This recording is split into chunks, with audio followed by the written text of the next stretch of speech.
Muy buenas tardes a todos, mucho gusto. Vamos a dar la clase de Derecho Mercantil 3 a partir de los contratos mercantiles en particular. Les había pedido el otro día que leyeran ya los artículos correspondientes a la compraventa mercantil. Y tal vez para recordarles que si pueden buscar estos contratos en particular, también están en la parte especial del libro del doctor Villegas. Parte segunda o parte especial, los contratos mercantiles en particular. Aparte de que tiene los contratos en general, y ahora ya comenzamos hoy con el contrato de la compraventa mercantil. La compraventa es el mismo contrato de compraventa en donde una persona paga un precio por una cosa, ¿verdad?, que le transmiten la propiedad. La característica principal que tiene el contrato de compraventa mercantil es que normalmente no se celebra entre presentes. Bienvenidos, Giovanni, Karen, Lucía. No se celebra entre presentes, sino que normalmente son contratos de plaza a plaza. Y por eso es que tienen esas diferencias la compraventa mercantil.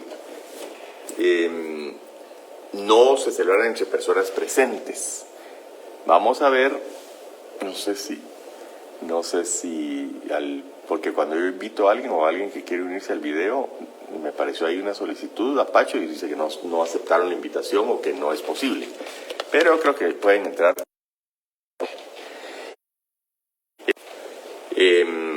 Les decía que la compraventa mercantil se celebra generalmente de plaza a plaza.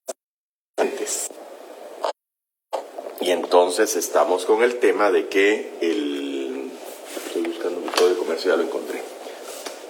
Entonces, en eso se diferencia. Y muchas veces entonces, ¿qué es lo que pasa? ¿Por qué es importante la compraventa mercantil y por qué se regula en una forma distinta? Porque lo que tenemos que asegurar a través del contrato de compraventa contra documentos o compraventa mercantil es que el comprador reciba lo que espera recibir del negocio y el vendedor reciba su precio. O sea, pasa mucho, inclusive hoy día mucha mercadería. ¿En qué país está hecha la mayor parte? En China. Y entonces, ¿qué es lo que ocurre con... Perdón, ya logré. Solo una cosita, permítame un segundo.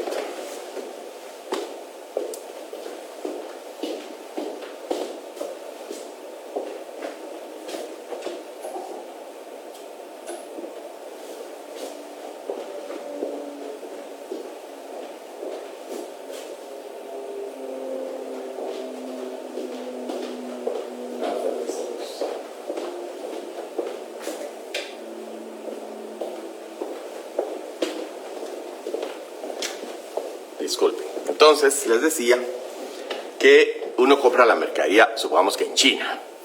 Y ¿cómo sabemos que lo que va a venir de tan lejano país y con tantas distancias y demás, finalmente va a llegar al comprador? Y el vendedor también necesita saber que lo que está vendiendo se lo van a pagar. Entonces, tenemos que asegurar que la cosa llega como la pedimos, en las condiciones, características, tiempos y demás, y el precio va a llegar a su lugar de destino, al vendedor. Y esto no solo es con China, ¿verdad? Supongamos que también se celebra una compraventa de café, en donde Guatemala exporta café. Guatemala exporta café y necesita saber que le van a pagar el precio del café. Y el comprador del café quiere saber que el café que le van a mandar es de la calidad que él espera, ¿verdad? Ahí está. Estamos como corrigiendo algunos problemas de iluminación.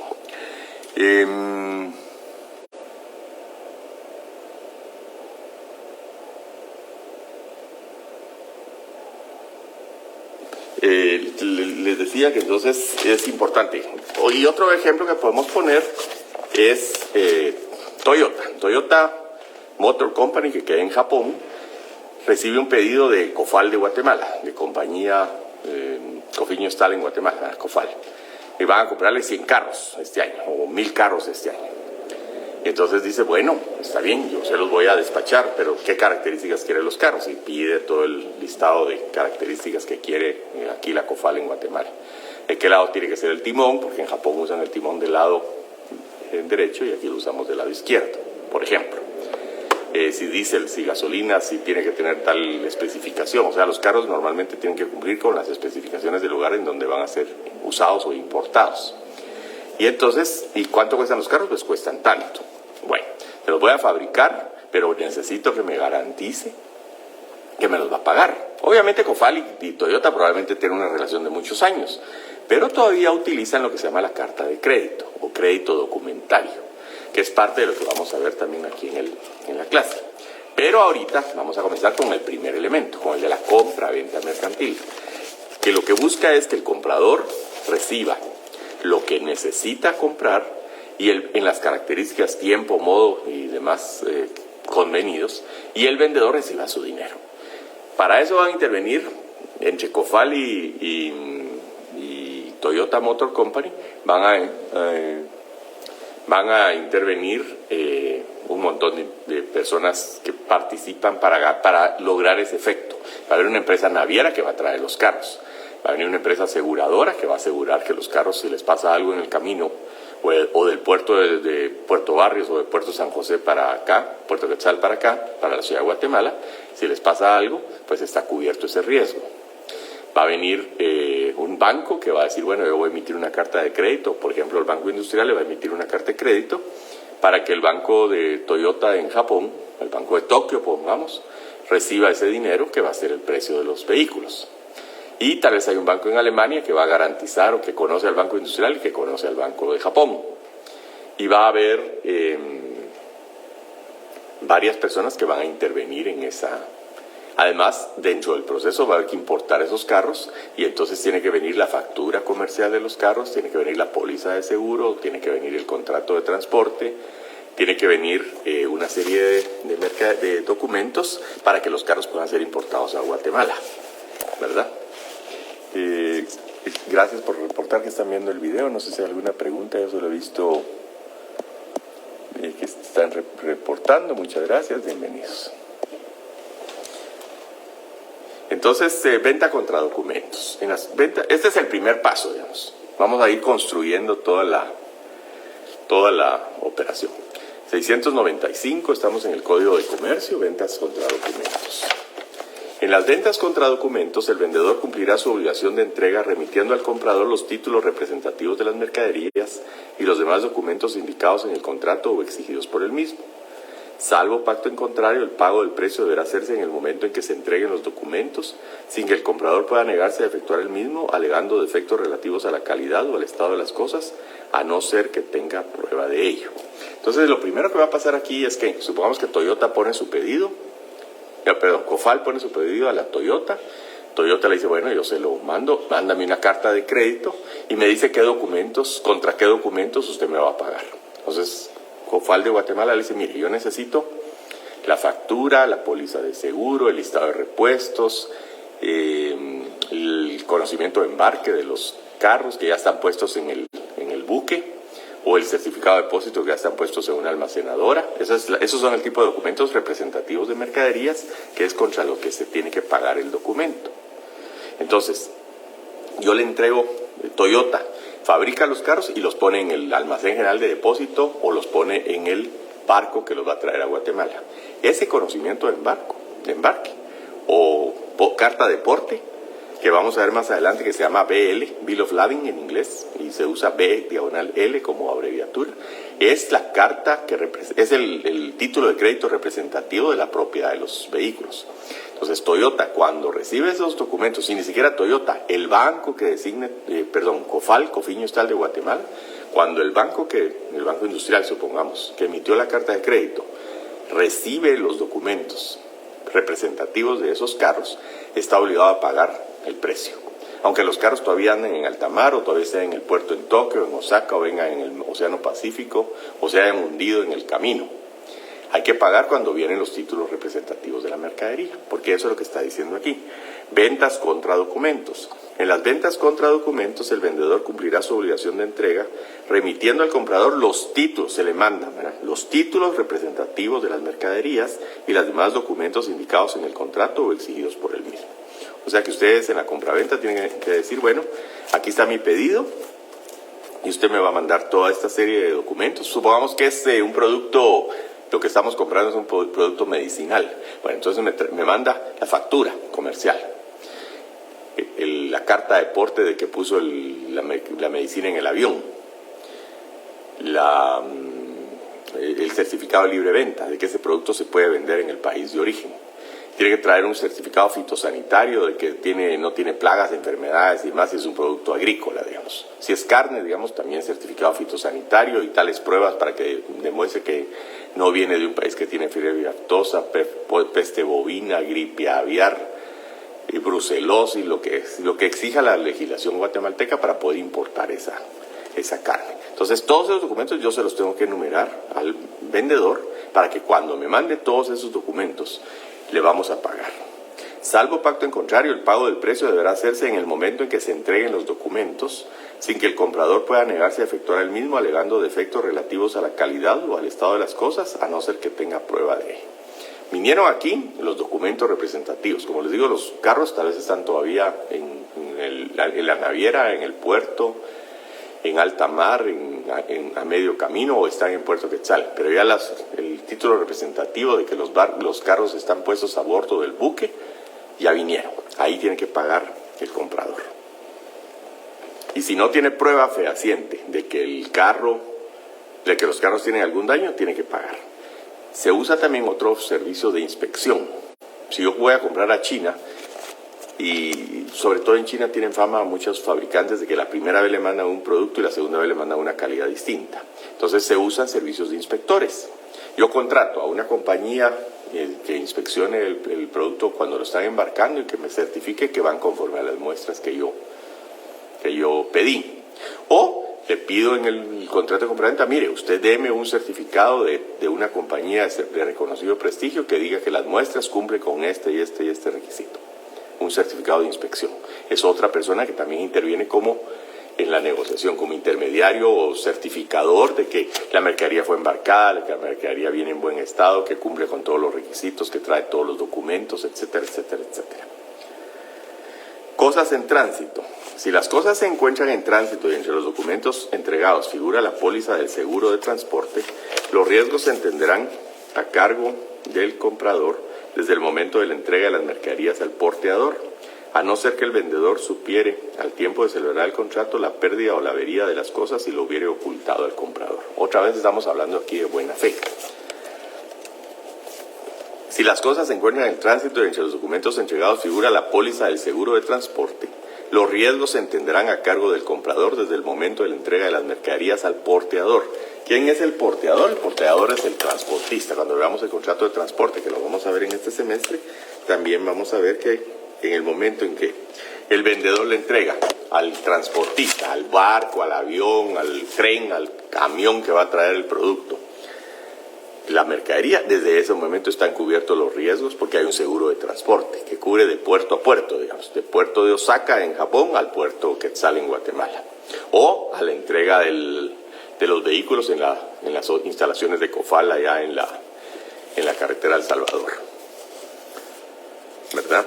Salvo que, y está cubierto y todos los riesgos corren por cargo del comprador desde el momento de la entrega de las mercaderías al porteador. O sea, en otras palabras, el vendedor se libera de la responsabilidad cuando entrega al transportista y éste le emite una carta de porte o un conocimiento de embarque la mercadería. En ese momento ya no es problema del vendedor. Ya todos esos riesgos son por cuenta del comprador y para eso se consigue un seguro que el comprador pide y dice, mire, asegúrelos por favor contra riesgos de transporte.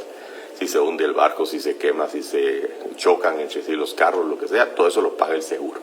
Y aquí entramos al tema de los Incoterms. Incoterms no es más que una abreviatura. En el comercio internacional les fascinan las abreviaturas. Incoterm es International Commerce Terms. Términos internacionales o nombres internacionales de comercio, ¿verdad? Libre a bordo FOB, En la venta libre a bordo, FOB, Free on Board en inglés, la cosa objeto del contrato deberá entregarse a bordo del buque o vehículo que haya de transportarla en el lugar y tiempo convenidos, al momento a partir del cual se transfieren los riesgos al comprador. El precio de la venta comprende el valor de la cosa más todos los gastos, impuestos y derechos que se causen hasta el momento de la entrega a bordo del porteador. ¿Qué quiere decir entonces Free on Board? Supongamos que vamos a irnos ya no a una compra de carros o de Japón a Guatemala. Hablemos de una venta de block y hablemos de una venta a bordo, libre a bordo. ¿En qué momento el fabricante del block que lo está vendiendo se libera de responsabilidad? Cuando lo deja a bordo del camión, ese block, y el dueño del camión le dice, bueno, aquí está el conocimiento de la carta de porte, ¿verdad? O el recibo de ese block para llevármelo. Y le entrega un documento que dice, recibí una camionada de block. En ese momento, si después de eso hay un accidente, hay un choque, se roban ese block, se rompe, se deteriora, es riesgo del comprador, cubierto por el seguro. Pero aquí solo estamos hablando libre a bordo, aquí no estamos hablando de seguro. Si yo le digo, mire, mándeme una camionada de block y póngamela FOB, libre a bordo. Usted súbalo al camión y de ahí ya me encargo yo de todos los riesgos. Si yo lo quiero lo aseguro, si no lo aseguro no. Es mi problema, es mi riesgo. El vendedor del block se libera de la obligación en el momento en que entrega el block a bordo del buque o el camión o el tren o el carro o el pick-up que lo va a traer que se lo va a llevar al comprador. En el caso de la venta internacional es lo mismo. En el momento en que hay una venta free on board, FOB, los carros se ponen a bordo del buque que los va a traer a Guatemala y si la venta es libre a bordo, ahí se libera el vendedor de cualquier responsabilidad. Todos los riesgos ya corren por cuenta del comprador. Hay otra modalidad que se llama FAS o FAS, al costado del buque. Free Aside Ship, son las libre a bordo, al lado, del buque, en el muelle. En las ventas costado del buque o vehículo, o al lado del camión sería, ¿verdad? FAS se aplicará al artículo anterior con la salvedad de que el vendedor cumplirá su obligación de entrega al ser colocadas las mercaderías al costado del buque o vehículo, del tren, del camión, del pick-up, del carro o vehículo y desde ese momento se transferirá, o avión, ¿verdad? Y desde ese momento se transferirán los riesgos. La única diferencia entre la venta FOB y la venta FAS o FAS es que no hay que subir al vehículo los blocks o los carros o los costales de café, los quintales de café. Se ponen al lado del vehículo.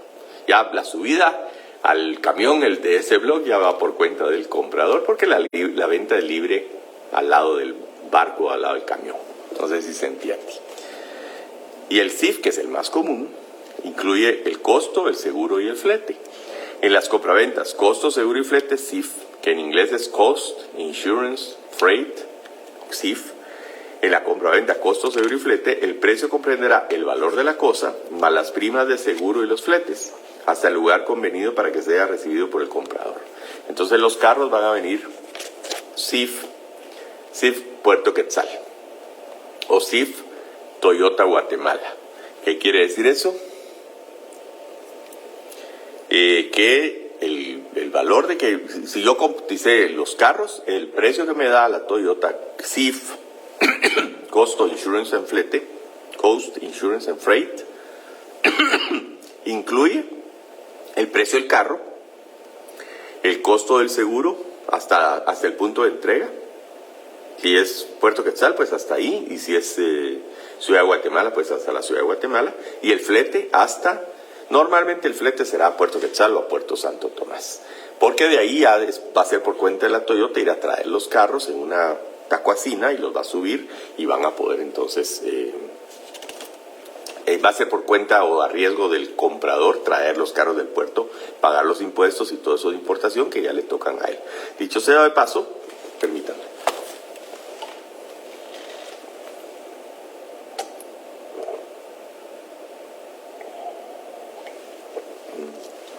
Dicho sea de paso, la aduana de Guatemala, cuando calcula el precio de los productos que se importan, le aplica los impuestos sobre el valor CIF. El precio del carro, o de la medicina, o de la maquinaria, el costo del seguro, hasta el lugar de en importación a Guatemala y el flete. Si no viene, si yo compro el producto FOB o FAS,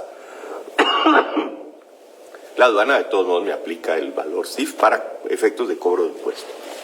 Porque obviamente se asume que para traer ese vehículo a Guatemala hubo que pagar el precio del carro, el precio del seguro y el precio del flete. O sea, está incorporado en el valor. Y entonces esos son los Incoterms. Hay otros Incoterms. Y también para eso nos sirve el libro del doctor René Villegas. Por aquí tiene que haber en la página 99 hay un anexo que se llama Cámara de Comercio Internacional, reglas y usos uniformes relativos a los créditos documentarios, reglas de Viena, revisión 1962. Y entonces en esto es un anexo que está en la página 99 del libro del doctor Villegas. Por eso me gusta tanto mi libro del doctor Villegas, porque nos da la papa pelada. Y entonces aquí nos va a hablar de todos estos tipos de documentos que se usan y cuáles son las reglas y usos uniformes. ¿Se fijan? Que estas reglas y usos uniformes no son una norma del Congreso de la República de Guatemala, ni de Estados Unidos, ni de Alemania, ni de Japón.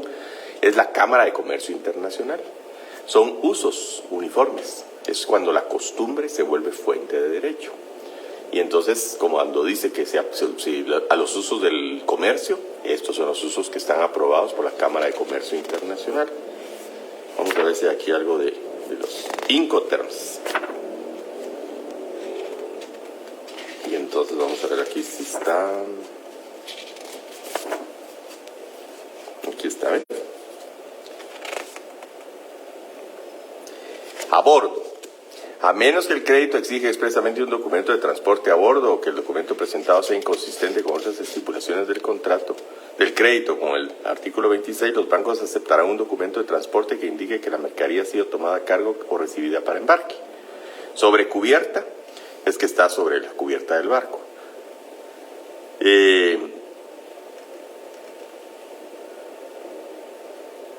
En caso de transporte por mar o por más de un medio de transporte, pero incluyendo el marítimo, los barcos rechazarán un documento de transporte en el que se indique que la mercancía ha sido o será cargada sobre cubierta, a menos que el crédito lo autorice específicamente. O sea, si dice va a ir en cubierta, sobre la cubierta del barco, lo normal es que no se acepte ese documento. ¿Por qué? Porque en la cubierta le cae agua, le caen las olas, le cae sol y se puede deteriorar la mercadería.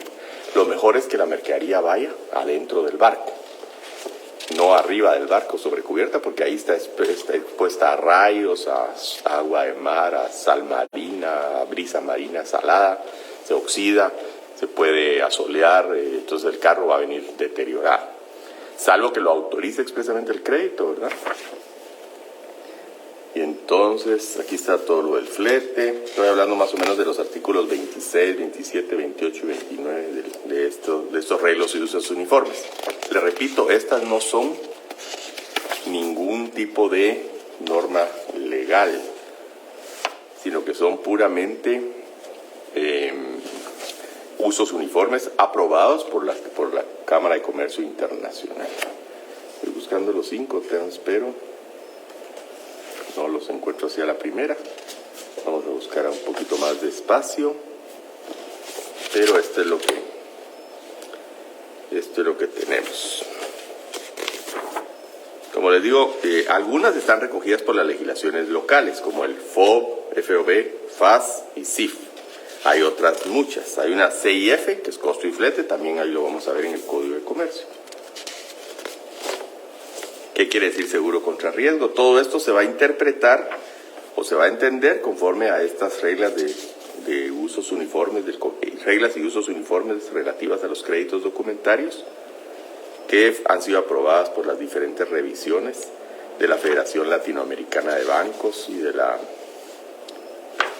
la Cámara de Comercio Internacional, que es la reunión de las cámaras de los diferentes países. No es un órgano legal, no es el Congreso ni ningún órgano legislativo, sino que es un puro acuerdo entre cámaras de comercio internacionales.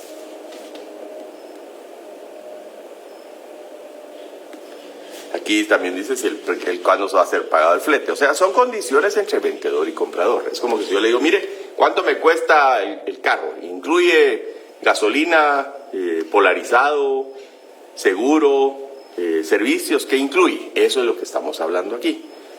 ¿Cuáles son los términos en que se puede pactar el precio? ¿Qué incluye el precio? Es básicamente esos Incoterms. Costo, seguro y flete, costo y flete, no incluye seguro. FAS, libre a bordo, al lado del vehículo.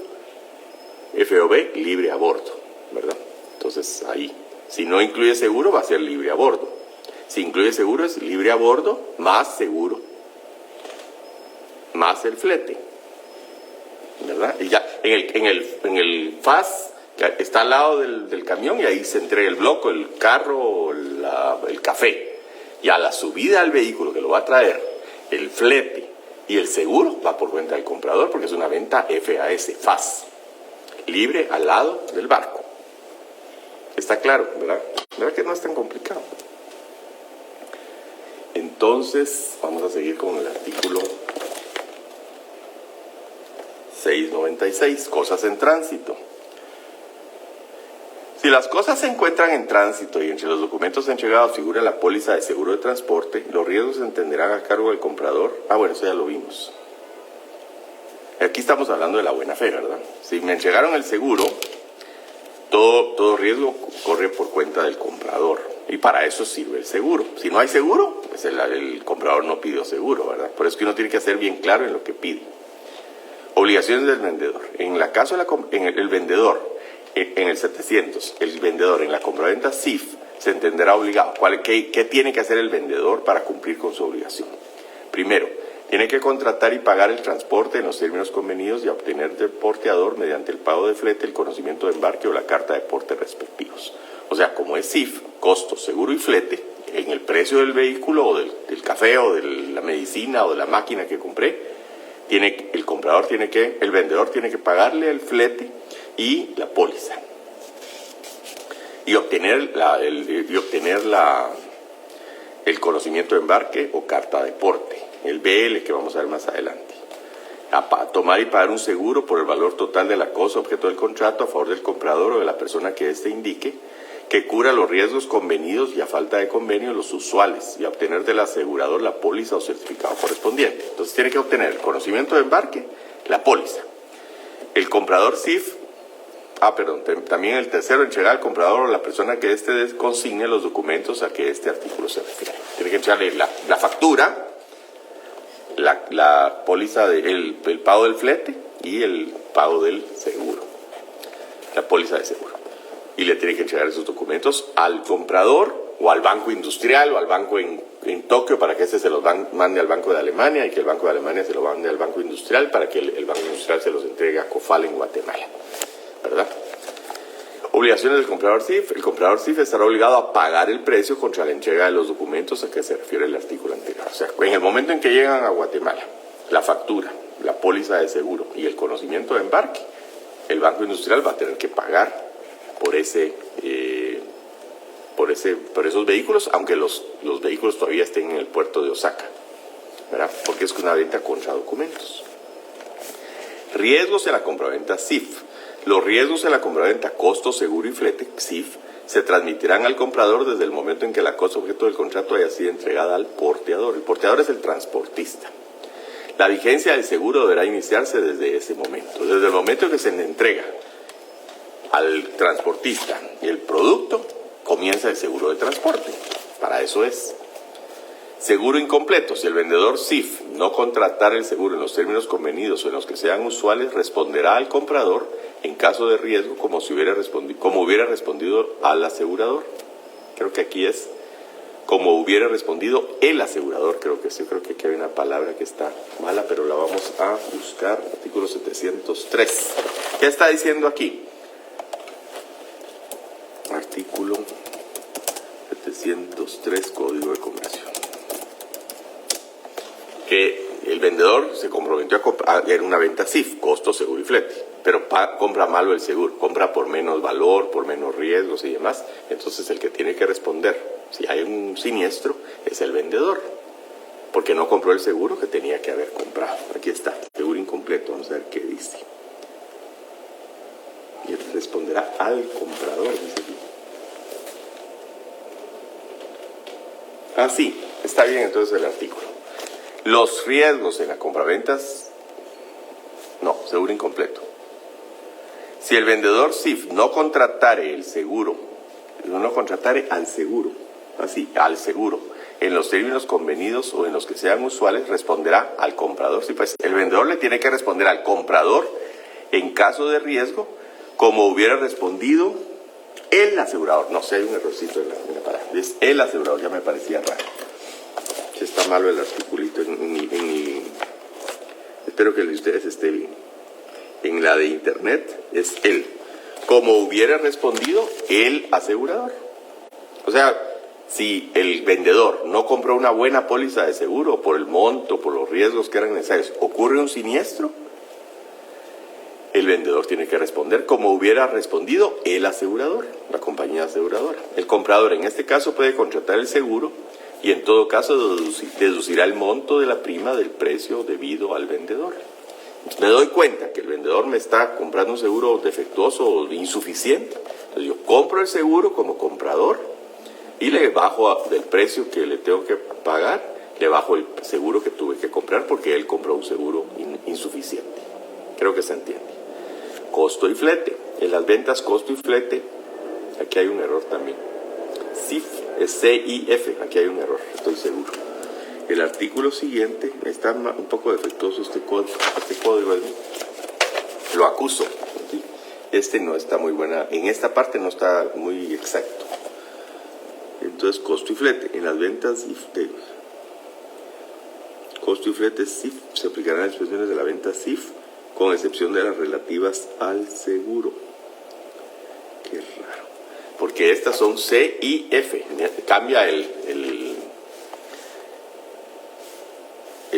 C, la I latina se cambia por una Y. Aquí sería mi. Lo que debe decir correctamente es C y F. Se parece, pero no es igual. La CIF es insurance. Y aquí es solo and y. Cost y freight. Costo y flete. O costo y flete en español. Aquí en el internet también está el error. Yo estoy seguro que eso es C. Qué raro.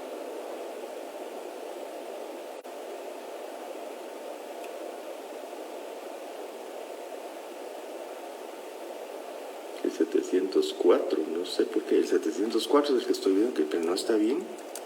El artículo debe decir C y F, no C y F con Y. Vamos a ver qué dice aquí. Porque en este está igual, pero yo estoy seguro que es C y F. A ver qué dice Villegas.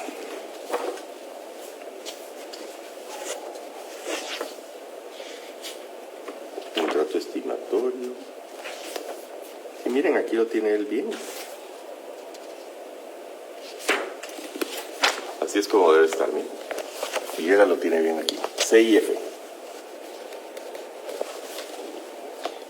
Las compraventas C y F, C, Y, F, es aquella en la que el precio cotizado solo incluye el costo del flete, o sea que se suprime el seguro. A esta modalidad se aplica todo lo expuesto para la compraventa CIF, C, I, F, con I latina, omitiendo las directrices legales que se refieren al seguro, porque no se contrató el seguro. ¿Qué quiere decir aquí? No, yo quiero solo que me cobre el costo del producto y el flete a Guatemala. El seguro lo voy a contratar yo o no quiero seguro. Entonces quiero una cuenta C, I, F. Pero la computadora también tiene el error. Voy a ver si hay otra versión que no lo tenga.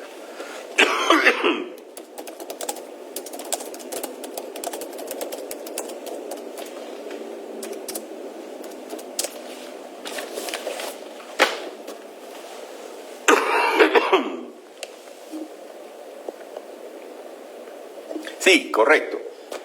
Si no María Mercedes tiene una pregunta. Si el comprador no pide seguro, puede ser porque lo contrata desde su país, ¿verdad?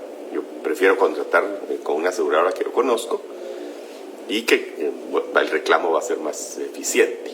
Entonces le digo, mire, véndame los C y F, no quiero seguro, no quiero insurance, solo C, costo, Y, F, y yo compro aquí el seguro. O no voy a asegurar, voy a asumir el riesgo, lo cual no es muy usual en el comercio porque las cosas pasan, ¿verdad? Hay guerras, hay piratas, aunque parezca mentira, en muchos países, en muchos mares todavía hay piratas, hay tormentas, huracanes, terremotos, inundaciones, descarrilamiento de trenes, bombas, terrorismo, que obligan a que las mercaderías vengan aseguradas. Vamos a ver aquí. A ver si encuentro el CIF. En el 704. Ahorita nos iba a costar llegar a ese articulito. ¿Alguien ha visto en sus códigos cómo está? El artículo 704.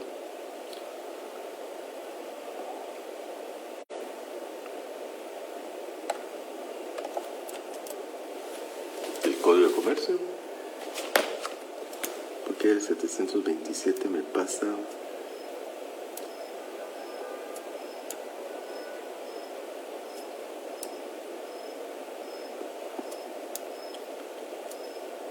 Hay 69, ya vamos cerca. Tilín, tilín, ya voy llegando, decíamos nosotros. 704. Costo y flete. En las ventas, costo y flete. Aquí está bien. Pero la abreviación dice CIF y está mal porque es CIF. Es CYF y aquí no está bien. Costo y flete, CIF. La abreviatura está mal. Puede ser que sea un error. Habría que ir al diario oficial a ver cuando lo publicaron si estaba. Pero lo que es correcto es CYF. Mi código solo es CF, sin la Y. Sí, así es que debe estar, ¿verdad? Solo CYF o CF, ¿verdad? Costo y flete. No costo, seguro y flete. Cosas embaladas. En toda compraventa mercantil, el comprador que recibiere las cosas embaladas y empaquetadas, ¿verdad?, en su caja de madera, de cartón, o en su fardo, el comprador que recibiere las cosas embaladas podrá reclamar los defectos de cantidad o de calidad de las mercaderías o sus vicios dentro de los 15 días siguientes al de recepción. O sea, yo recibo las mercaderías empaquetadas y no tengo que revisarlas en ese momento. Tengo 15 días para poder reclamar.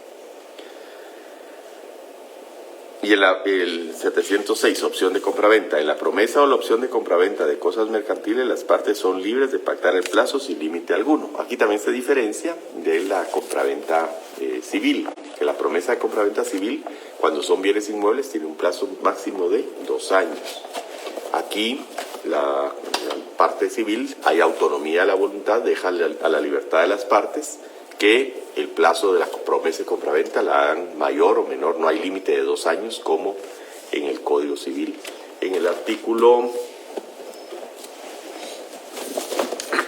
ustedes en lo que se diferencia del Código Civil, ¿verdad? Ustedes lo deberían buscar porque sí. Promesa, de la promesa de opción.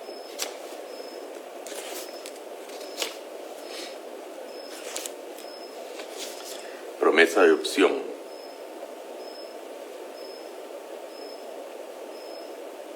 Primero nos dice en el artículo 1680, cuando la promesa se refiere a enajenación de bienes inmuebles o derechos reales sobre los mismos, el contrato debe inscribirse en el registro de la propiedad. Y en el 1681 dice, el plazo del contrato de promesa no podrá exceder de 2 años si se tratara de bienes inmuebles o derechos reales sobre los mismos, y de 1 año si se tratara de otros bienes o prestaciones. Entonces, si hago una promesa de venta civil de bienes muebles, el plazo máximo de la promesa es 1 año.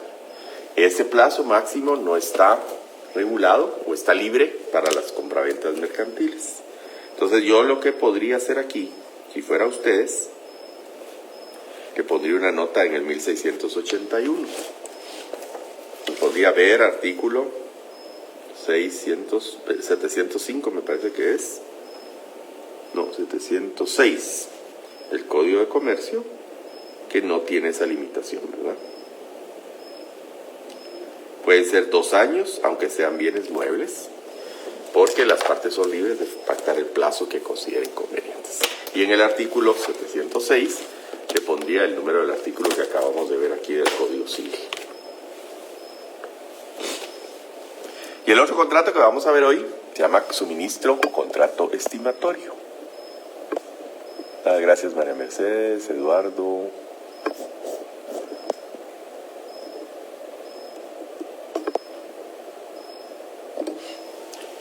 ¿Quién contrata el seguro? Lo que digan las partes. Si es un contrato, costo, seguro y flete, lo tiene que contratar y pagar el vendedor, SHIF. Si es un contrato libre a bordo o libre al lado del buque, ese es un contrato en donde lo paga el comprador.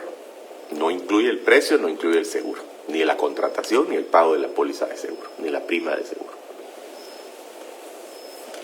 Bueno, el contrato de suministro y contrato estimatorio. El contrato estimatorio lo vamos a ver un poquito más adelante, que se llama la consignación. Pero el suministro es cuando yo le vendo, pero periódicamente, y tengo que entregar periódicamente la mercadería o el servicio o el producto que yo me comprometí a proporcionar.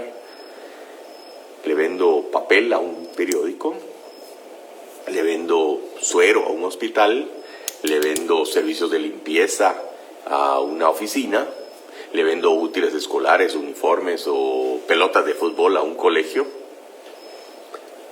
o electricidad, suministro de energía eléctrica, o suministro de agua, o suministro de alimentación para un establecimiento educativo, para una cárcel inclusive, es un contrato de suministro, o para un hospital. Esos son contratos de suministro. Aquí nos basamos o nos enfocamos más en contratos mercantiles, y por eso no vemos un contrato de comida de suministro de comida para una cárcel o para un centro asistencial del Estado, porque esos contratos se regulan por el derecho administrativo. Aquí estamos hablando nosotros de contratos entre comerciantes, en donde una parte le vende a otra particular y no está regulada por la ley de contrataciones del Estado, sino que estamos hablando del Código de Comercio entre particulares, ¿verdad? Porque ya en la parte administrativa ya tiene aquello del control del gasto, ¿verdad? O que esté presupuestado y que hay ciertas normas específicas para garantizar la calidad del gasto. Entonces, en esa parte no entramos en este curso. El contrato de suministro, una parte se obliga mediante un precio a realizar en favor de la otra prestaciones periódicas. Esa es la característica que tiene. Periódicamente le voy a dar agua, le voy a dar luz, le voy a dar papel, le voy a dar servicios de suministros de oficina, tóner para las fotocopiadoras, medicinas para una clínica o servicios de limpieza, como les decía. Ese es un contrato de suministro. Cuantía. Si no se hubiera determinado la cuantía de las prestaciones, mire, véndame medicinas que voy a necesitar, hagamos un contrato de suministro para un hospital privado. Y entonces les va, está bien, usted me hace pedidos y yo le voy cobrando todos los meses lo que le vendí en el mes, lo que le entregué en el mes. Y entonces a lo mejor ni siquiera dice por cuánto es el contrato, sino lo que vaya gastando, ¿verdad? Se entenderá convenido si no se estableció cuantía, cuánto es el monto de lo que se va a vender, se entenderá convenida la que corresponda a las necesidades normales de la parte que lo recibe en la época de la celebración del contrato. ¿Cuánto de refacciones se usan en un colegio? Pues los alumnos que tengan en el momento en que contrataron, ¿verdad? Si después subió o bajó el número, pues eso el contrato debe cubrir lo que tenía el colegio cuando contrató. Si tenía 500 alumnos, pues ese debe ser el monto del contrato, ¿verdad? O si usa 300 botellas de agua pura en la oficina o en el colegio, pues eso es lo que está usando, a eso se refiere el contrato. Las necesidades normales que tiene el comprador o el adquirente, ¿verdad?, de quien recibe el suministro en la época de la celebración del contrato. Que hubo una pandemia y que entonces ya no necesitó agua porque ya los alumnos no llegaron y demás, ese es otro cantar. El contrato se debe entender celebrado por el monto que normal cuando se celebró el contrato, del uso, de la necesidad normal. Obviamente aquí entraría la teoría de la imprevisión, y podría decir el colegio, miren, ya no necesito tanta agua. O vendría el suministrante y diría, mire, ahora el agua que yo le suministraba a tal precio, ahora me sale más cara porque la gasolina subió o porque no hay en el mercado agua, porque los hospitales están adquiriendo más agua, porque la gente está consumiendo más agua y se acabó, ya no viene agua potable de la fuente normal. Tal vez es un mal ejemplo, pero eso es lo que funcionaría, ¿verdad? ¿Cuál es la cuantía? La que normalmente necesita quien recibe el suministro en la época en que contrató el suministro. Lo mejor, obviamente, es que se diga, ¿verdad? Son 5 galones al día de agua, son 100 galones de gasolina a la semana, son 80 refacciones diarias y 80 cenas y 80 almuerzos. Eso es lo mejor, pero cuando no se dice, se entiende convenido el contrato por el monto o la cuantía de las necesidades normales de quien recibe el suministro cuando contrató el suministro. Suministros periódicos, artículo 709. En el suministro... el segundo párrafo del 708. Si se hubiera convenido un máximo y un mínimo para el suministro total o para las prestaciones aisladas, corresponderá fijar su cuantía dentro de los dichos límites a quien ha de recibirlas. Pero pues sí, mire, voy a necesitar de 80 a 100 almuerzos diarios. Entonces, lo menos que voy a cobrarle son 80, aunque usted no los utilice, porque yo me comprometí a prepararle 80 almuerzos mínimo y 100 máximo. Dentro de esos límites usted me va diciendo, ¿verdad? Yo le voy a pagar, menos de 80 no le pago, menos de 80 no le cobro. Yo le cobro de 80 a 100. Si usted quiere 81, 82, 85, 90, ahí, ¿verdad? Pero el que los va a recibir me va a decir cada día cuántos necesita. Pero dentro del margen que convenimos. No menos de los 80 ni más de los 100. No le voy a servir más de 100 porque yo estoy preparado para servirle de 80 a 100 porque fijamos un mínimo y un máximo. Y dentro de esos límites, quien ha de recibirlos me dice, bueno, hoy quiero 81, mañana quiero 86, pasado mañana quiero 87 y el viernes solo 80. Suministros periódicos. En el suministro de carácter periódico, el precio se determinará y se pagará por cada prestación aislada. Si yo le suministro gasolina todos los meses, cada vez que le sirva gasolina o cada día que le sirva gasolina, le voy a cobrar el precio de esa remesa o de esa entrega, ¿verdad?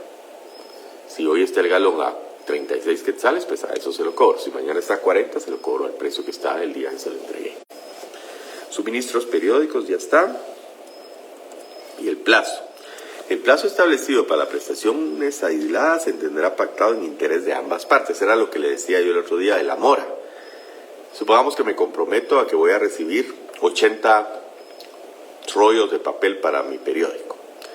Y resulta que me llevan un día y me dicen, mire, yo tengo que entregarles 80 diarios, pero hoy le traje los de toda la semana. Así que ahí se los dejo. No, señor. Viene en interés de ambas partes. Usted me tiene que entregar 80 rollos de papel para mi periódico diarios y yo tengo obligación de recibirle 80 rollos diarios. No le voy a recibir 400 rollos porque no tengo dónde guardarlos. No tengo la capacidad para almacenarla, ni el personal para estibarlo, ni el espacio. Y esa tiene que estar en determinadas condiciones de mi bodega donde me caben 40 diarios. Por eso le pedí suministro y por eso le dije que me trajera 40 rollos diarios, u 80. No le voy a recibir 400 hoy. Mañana tráeme 80 y pasado 80 y traspasado 80. Y el viernes 80. Eso quiere decir que el plazo está pactado para las prestaciones aisladas en interés de ambas partes. Eso funciona para sueros, funciona para comida. Hoy me trae 80 almuerzos, no quiero los de toda la semana. Mañana me trae los otros 80. Eso quiere decir esto. No estoy obligado como deudor o como acreedor, no estoy obligado a recibir más de lo que cada prestación periódica debe ser. Si quien ha de recibirlas tiene la facultad de fijar la fecha de las prestaciones aisladas, deberá comunicar al suministrante con anticipación suficiente. Entonces yo le voy a decir, mire, voy a pedirle cada semana, cada lunes yo le voy a decir que quiero esa semana, dentro de los límites que hayamos convenido.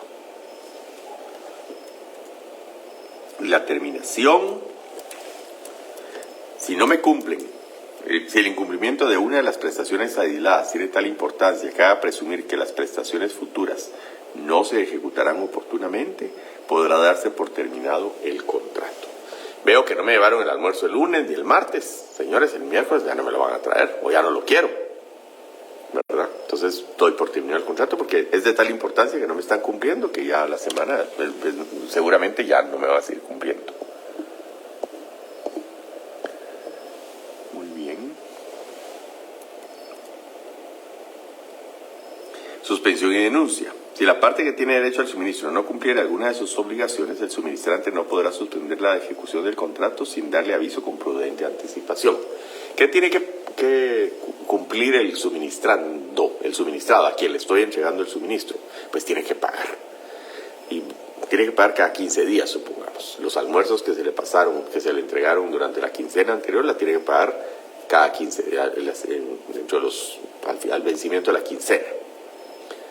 Y entonces no me los pagó. Entonces pudiera yo decir, yo no le voy a entregar el suministro de la siguiente semana, pero no puedo. Si no me lo han pagado, yo le tengo que decir al suministrando, el suministrante le tiene que decir al suministrado, mire, voy a suspenderle el suministro de los almuerzos, o del suero, o del papel, o del café, o lo que le tengan que entregar, y le aviso que en 3 días ya no le vuelvo a traer almuerzos, si no me pagan la parte que me deben. Pero no le puedo cortar el suministro sin previo aviso, con una debida anticipación. Prudente anticipación, dice el código. Si no se hubiera establecido la duración del suministro, cada una de las partes podrá denunciar el contrato desde dando aviso con la anticipación pactada o en su defecto con una anticipación de 90 días.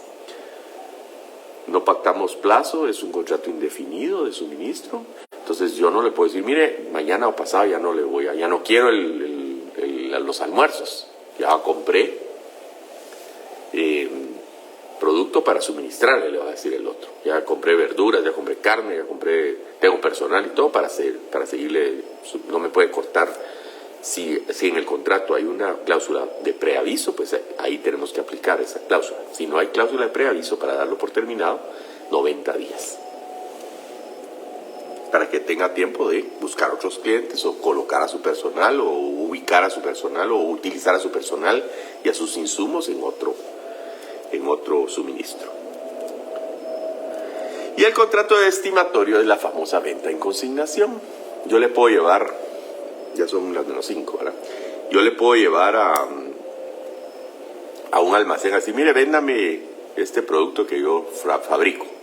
Yo hago arreglos navideños, se los dejo en consignación. Eso es el contrato estimatorio. Los que vendan me los paga, y los que me devuelvan no me los tiene que pagar. Por eso se llama estimatorio, porque al final se va a saber cuánto es el monto del contrato. Se va a estimar cuánto es el monto del contrato. Entonces se llama contrato estimatorio, pero realmente en la práctica se llama venta en consignación. El contrato estimatorio por el cual una parte entrega a la otra una o varias cosas muebles para que se le pague un precio o bien le devuelva las cosas dentro de un plazo, se regirá por las siguientes reglas. O sea, yo voy el 1 de diciembre y le digo, o el 15 de noviembre o el 15 de octubre ahora, mire, tengo estos arreglos navideños, me los reciben en consignación y el 24 de diciembre se vence el plazo, ¿verdad? A los que vendan antes del 24 de diciembre, porque ya después del 24 nadie quiere esos arreglos. Los que haya vendido me los paga y los que no haya vendido me los devuelve. O a lo mejor no voy a esperar hasta el 24 de diciembre, porque a lo mejor si ahí no se están vendiendo, los recojo, los pido y los voy a llevar a otro lugar para venderlos. El pan nuestro de cada día se entrega en un contrato de suministro a las tiendas y la tienda tiene que pagar lo que vendió. Llega el vendedor y ve, ya se vendieron todos estos panes, ¿verdad? Entonces se lo voy a resurtir, le hace otra entrega, pero le cobra o le factura los panes que ya no están ahí, porque se los robaron, porque se los comieron, porque los vendió, porque se los comió el dueño o porque se los comió el personal. Si no está el producto y no lo puede devolver en buen estado, se lo tiene que pagar al vendedor. Ese se llama contrato estimatorio. El consignatario no quedará liberado de la obligación de pagar el precio de lo recibido porque sea imposible su total restitución, aun por causas que no le sean imputables. Porque se rompió una lámina del techo y se mojó el producto, porque se lo robaron, porque un cliente entró y se lo robó, porque se lo comió el personal, porque se lo comieron las ratas, por lo que sea.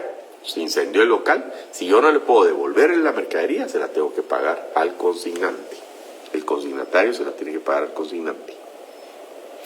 El consignatario podrá disponer válidamente de las cosas, pero estas no podrán ser embargadas por los acreedores de aquel mientras no haya sido pagado el precio. Está la mercadería en la tienda, ¿verdad? Pueden ser licuadoras, carros, lo que sea. Hay mucha gente que lleva sus carros a que se los vendan en un predio. Y viene el dueño del predio y lo puede vender Cuando lo vende le tiene que vender el precio al comprador. De hecho pasó porque Auto Union era una compañía de venta de carros muy grande y mucha gente le fue a entregar carros, los vendieron y cuando fueron a cobrar el precio no hubo forma de cobrar, ¿verdad? Pero la obligación del predio era pagarle el precio al comprador, al vendedor. Y ese es un contrato estimatorio típico, ¿verdad? Yo se lo llevo, si lo vende, puede venderlo. Si llega alguien y lo quiere comprar, véndalo. Y solo me paga el precio a mí. Si no lo vende, si no lo ha vendido, yo vengo por mi carro en 15 días, en un mes. Ese es el contrato exactamente. El consignatario podrá disponer válidamente de las cosas, pero estas no podrán ser embargadas por los acreedores de aquel mientras no haya sido pagado el precio. Vienen los acreedores del predio y embargan los carros que están ahí, pero realmente no son vehículos del vendedor, del consignatario, son vehículos del consignante, mientras no los haya vendido, ¿verdad? Y mientras no haya sido pagado el precio, son propiedad del consignante, no del consignatario. Entonces no se podrían embargar esos carros por otras deudas que tenga del predio, porque siguen siendo, mientras no los pague, son bienes del consignante, del vendedor. El consignante pierde su derecho de disposición sobre las cosas en tanto que no le sean restituidas. Yo no puedo venderle a otra persona el carro que fui a dejar al predio, ¿verdad? No puedo disponerlo. Mientras él lo tenga en poder el consignatario, él es el que lo puede vender. Yo no puedo decir, mire, tengo un carro en tal predio, se lo vendo. No, porque yo solo lo dejé al consignatario para que él lo vendiera. Esos son los dos artículos que quería ver hoy, o los dos contratos, o tres contratos: compraventa, mercantil, suministro y contrato estimatorio. Muchas gracias, muy feliz noche. No sé si hay alguna pregunta. En este caso de vehículos, ¿tienen la tarjeta de circulación con los datos del propietario para respaldarlo? Sí, lo que hacen normalmente, y hay que tener cuidado con eso, es que tienen las tarjetas de circulación, los títulos de los carros endosados, ya firmados. Entonces lo que hay que hacer es llevarle los documentos o una copia de los documentos y decirles, mire, cuando esté el comprador yo le voy a venir a firmar, pero de una vez quiero que el comprador le pague a usted se cobre su parte y me da mi parte de una vez a mí. Porque le puede pasar esto que pasó lamentablemente con esta compañía. Vendieron los carros y los compradores se quedaron con problemas porque después andaban los vendedores poniendo denuncias de que los carros no estaban pagados y que eran robados o que cualquier cosa. O no habían hecho el traspaso. Ya habían pagado el carro, pero estaba pendiente del traspaso porque no llegó nunca el vendedor a firmar porque no le habían pagado el precio. Muchas gracias, feliz noche, gracias jóvenes. Gracias Lu, Brenda.